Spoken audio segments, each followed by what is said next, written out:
ये देखिए, इस स्लीव्स की ड्राफ्टिंग है कटोरी ब्लाउज के लिए। सब स्लीव्स की ड्राफ्टिंग एक ही टाइप की होती है। आप कोई भी पैटर्न बनाओ, फिक्स रहता है। चेंजेस किसके ऊपर डिपेंड रहता है? सिर्फ आप बेसिक ब्लॉक भी सेम रहता है। आप कोई भी पैटर्न बनाओ, सबकी कटिंग लाइन सब सेम रहती है।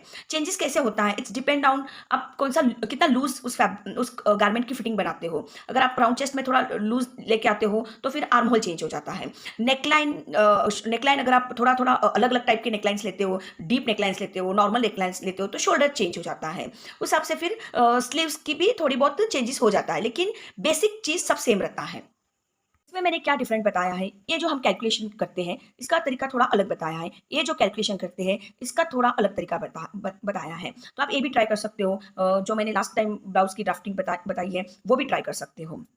अभी ये देखिए, लास्ट टाइम हम मैंने 12th ऑफ राउंड चेस्ट उस हिसाब से कैलकुलेट किया था। इस बार मैंने कैलकुलेशन न करके डायरेक्ट आप ए बी मेथड फॉलो कर सकते हैं। ये जो आपका बैक बैक बेसिक ब्लॉक है, उसका जो ये आर्म होल है, उसका जो ये यहाँ से ये पॉइंट से ये पॉइंट आप मेजर कर लीजिए और सेम टू सेम उतना उधर रखिए। अभी ये यहाँ से मेजर करने के बाद 3 इंच आया है, तो फिर मैं यहाँ पे भी ये वाला सेम 3 इंच ले लूंगी। ये बहुत ईजी है, कैलकुलेशन करने की जरूरत नहीं पड़ती है। और इधर इधर मैं कितना ली हूँ, लास्ट टाइम मैं जो आर्म होल है, जितना हम आर्म होल लिए थे उसमें 1 इंच ऐड किया था। इधर मैं थोड़ा ज्यादा ऐड करती हूँ, 1.5 इंच ऐड कर रही हूँ, ताकि अपने को जब अपन स्लीव्स अटैच करते हैं तो अपने को और भी प्रॉब्लम्स नहीं आता है। तो अभी कटोरी ब्लाउज का जो आर्म होल है 5.5 इंच है, तो उसमें 1.5 इंच ऐड करने के बाद ये 7 इंच हो जाता है। ये 3 इंच ले लिया, इसका ऐसे स्क्वायर बना दिया। लेंथ मैंने 5.5 इंच ही रखी है। ये half of round arm hole जो 12 इंच है, इसलिए उसका हाफ इधर, इसलिए इधर 6 इंच हो जाता है।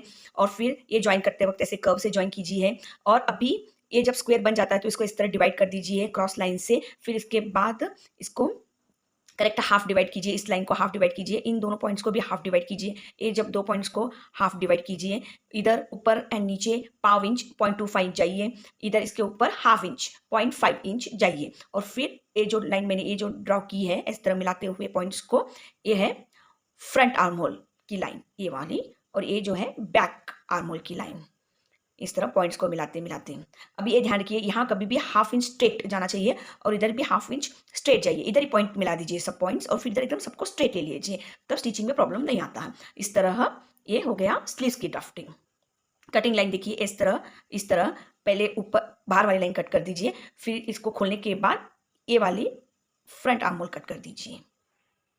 इधर मैं एक और एक पॉइंट बोलूंगी जो मैं front end back arm hole basic block cut करते वक्त थोड़ा बोलना भूल गई थी। यूजुअली हम शोल्डर हाफ इंच डाउन आते हैं और फिर उसको कट करते हैं। इस बार मैं डाउन बिल्कुल नहीं आई हूँ, स्ट्रेट का स्ट्रेट रखी हूँ, शोल्डर एकदम स्ट्रेट रखी हूँ। मैं इस स्लीव्स के कटिंग में वो बात बोल रही हूँ, शोल्डर बिल्कुल डाउन नहीं आई हूँ, एकदम स्ट्रेट रखी हूँ।